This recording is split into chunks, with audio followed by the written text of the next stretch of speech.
अकाल मृत्यु क्या है? आइए जानते हैं।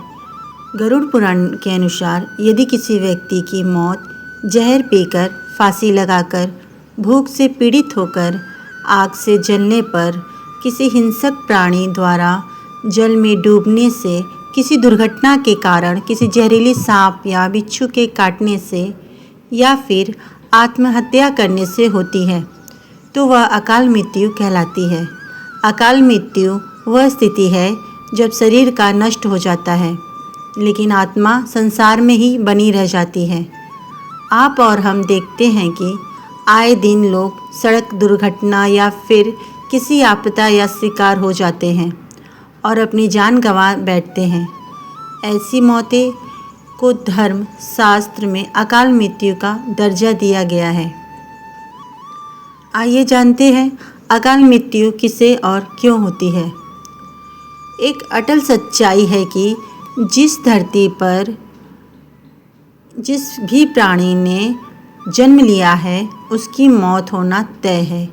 यह एक ऐसा सच है जिसे बदला नहीं जा सकता। हम सभी जानते हैं कि पृथ्वी लोक में प्राणियों की संख्या इतनी है कि हर दिन किसी न किसी की मृत्यु होती रहती है और ये जरूरी भी है। प्राचीन प्राणी जाएगा तो एक नए प्राणी का सृजन होगा। मृत्यु के बाद सब परमात्मा की शरण में जाते हैं, लेकिन ये सच पर लागू नहीं है। सीधी सी बात है कि सब प्राणी को मोक्ष प्राप्त नहीं होता। इसमें से कुछ ऐसे भी होते हैं जिनकी आत्मा सदियों तक पृथ्वी लोक में ही भटकती रहती है और इसका कारण है उनकी अकाल मृत्यु होना, यानी भगवान का दिया हुआ पूरा जीवन न जीना। आइए अब जानते हैं कि अकाल मृत्यु कैसे होती है। हमारे वेदों में मनुष्य की उम्र 100 साल निर्धारित की गई है, तो अकाल मृत्यु क्यों होती है?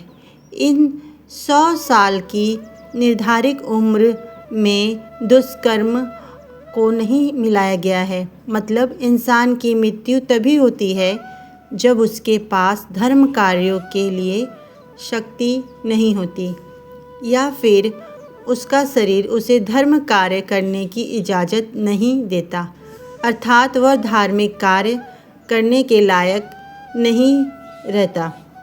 अपनी इच्छा से धार्मिक कार्यों को त्याग देता है तो पृथ्वी पर उसके जीवन की अवधि कम हो जाती है। यानी इंसान की उम्र भले ही 100 साल की हो, लेकिन अपने कर्मों के कारण वह अपनी उम्र को खुद ही कम करता चला जाता है, जिस कारण व्यक्ति की अकाल मृत्यु हो जाती है। अब जानिए अकाल मृत्यु के बाद आत्मा का क्या होता है। भगवान श्री विष्णु जी गरुड़ पुराण के माध्यम से यह बताते हैं कि मनुष्य के जीवन के 7 चक्र निश्चित होते हैं। जो मनुष्य इस चक्र को पूरा नहीं कर पाते, ऐसे में वे मनुष्य अकाल मृत्यु को प्राप्त हो जाते हैं। अचानक ही मृत्यु होने की वजह से मनुष्य की मोह माया, इच्छा और तृष्णा सब बनी रहती है, जो कभी पूरी नहीं हो पाती।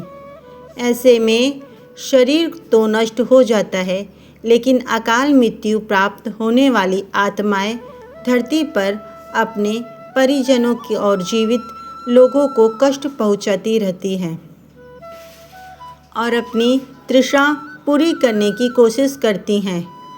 गरुड़ पुराण के अनुसार प्राकृतिक मौतें से मरने वाले मनुष्य को 41 दिन में दूसरा शरीर प्राप्त हो जाता है। इसके विपरीत अकाल मृत्यु को प्राप्त व्यक्ति भूत, प्रेत, पिशाच, कुष्मांडा, ब्रह्मा, राक्षस, बैताल और छत्रपाल योनि में भटकना पड़ता है। उनकी आत्मा को जल्दी से शांति नहीं मिलती। गरुड़ पुराण के अनुसार अकाल मृत्यु में आत्महत्या को सबसे निकृष्ट माना जाता है।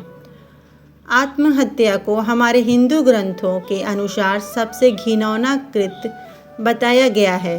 भगवान श्री विष्णु जी ने गरुड़ पुराण में आत्महत्या को ईश्वर का निरादर करने और अपमान करना कहा है। भगवान श्री हरि विष्णु जी कहते हैं कि आत्महत्या करने वाले मनुष्य की आत्मा पृथ्वी लोक पर तब तक भटकती रहती है जब तक कि वह प्रकृति द्वारा निर्धारित अपने जीवन चक्र को पूरा नहीं कर लेती। ये घोर कृत्य एक किस्त की सज़ा है। इस प्रकार की आत्मा को ना तो नरक लोक में जगह मिलती है और ना ही स्वर्ग लोक में। इस प्रकार की आत्मा को मरने के बाद भी सबसे कष्टदायक स्थिति से गुजरना पड़ता है। यह आत्माएं अंधकार में तब तक भटकती रहती हैं जब तक कि उन आत्माओं का प्रकृति द्वारा निर्धारित जीवन चक्र पूरा नहीं हो जाता।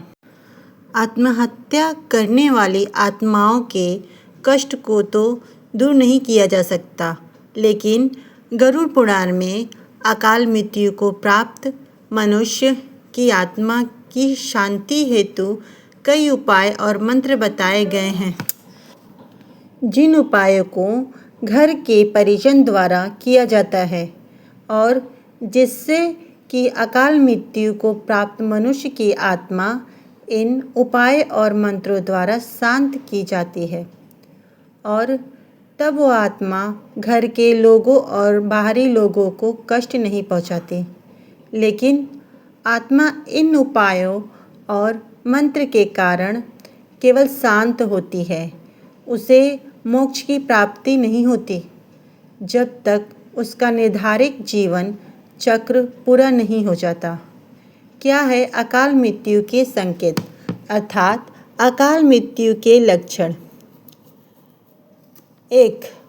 यदि किसी व्यक्ति को हरे या नीले रंग की मक्खियाँ जो गंदगी पर बैठती हैं घेरने लगे और अधिकांश समय ये मक्खियाँ व्यक्ति के आसपास ही रहने लगे, तो समझ लेना चाहिए कि व्यक्ति की आयु लंबी नहीं है। 2. जिस व्यक्ति की मृत्यु निकट हो तो उसको अपने आसपास कुछ सायों के मौजूद होने या एहसास होता है, जैसे बिना किसी के होते हुए भी अपना कोई परिजन समझकर आवाज़ देता हो। ऐसे व्यक्तियों को अपने पूर्वज, पितर और कई मित्र व्यक्ति भी नजर आते रहते हैं। 3. समुद्र शास्त्र के अनुसार जब मृत्यु निकट आती है तो हथेली में मौजूद रेखाएं अस्पष्ट और इतनी हल्की दिखाई देने लगती है कि उसे देख पाना संभव नहीं होता, यानी व्यक्ति के हाथ से किस्मत की लकीरें मिटने लगती है। 4. जिन लोगों की मृत्यु निकट होती है वे अपनी छाया को भी खुद से अलग देखने लगते हैं। उनको ऐसा लगता है कि हमारी छाया हमसे अलग क्रियाकलाप कर रही है। 5. आयुर्वेद के अनुसार मृत्यु से पहले मानव शरीर से अजीब सी गंध आने लगती है। यह गंध किसी मुर्दे की गंध की तरह ही होती है। इसे मृत्यु गंध भी कहा जाता है। यह हृदयाघात रोग इत्यादि मस्तिष्क घातक के कारण उत्पन्न होती है, जो समझो मृत्यु निकट है। यदि कोई रोग है तो उसे टालिए मत, समय रहते इलाज करवाइए। 6. जब कोई व्यक्ति सूर्य, चंद्रमा या अग्नि से उत्पन्न होने वाली रोशनी को भी नहीं देख पाता है तो ऐसा इंसान भी कुछ माह ही और जीवित रहेगा, यानी उसकी उम्र कम है। 7. जब किसी व्यक्ति को पानी, तेल या दर्पण में अपनी परछाई न दिखाई दे या परछाई विकृत दिखाई देने लगे तो समझो वो इंसान कुछ ही दिनों का मेहमान है। 8. जब कोई व्यक्ति नशा, रोग, अत्यधिक चिंता या अत्यधिक कार्य करता है तो उसके भीतर के सभी नाड़ियाँ आदि कमज़ोर हो जाते हैं। ऐसे व्यक्ति की आँखों के सामने उठते समय, बैठते समय या किसी भी समय बार बार अंधेरा छा जाता है। ऐसे व्यक्ति की भी मौत नज़दीक होती है। Radhe Radhe. Like, subscribe, comment करना ना भूलें।